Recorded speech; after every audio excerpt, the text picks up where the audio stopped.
If the volume of new business for One Valley Locksmith is any indication, people are anxious about more than the economy.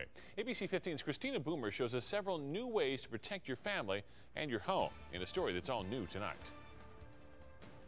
And you could just see, we got boxes and boxes of this stuff going out tomorrow. Acme Locksmith owner Robert Valalunga shows off some of the new orders stacking up. With the down economy, the business side's slow, but the residential side's picking up. The slumping economy seems to be generating uncertainty about security.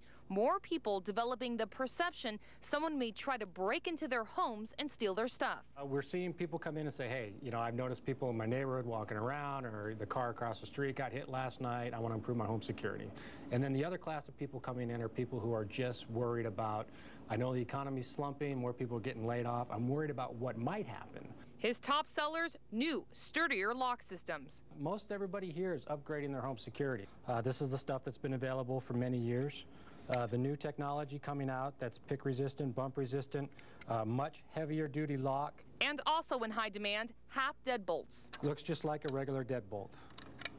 But on the outside of your home, there's nothing. It's a blank slate. So it can't be picked, can't be bumped.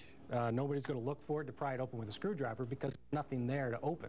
For that peace of mind, that knowing that somebody's not going to come into your house because you're no longer the easiest target on the block, it's worth doing.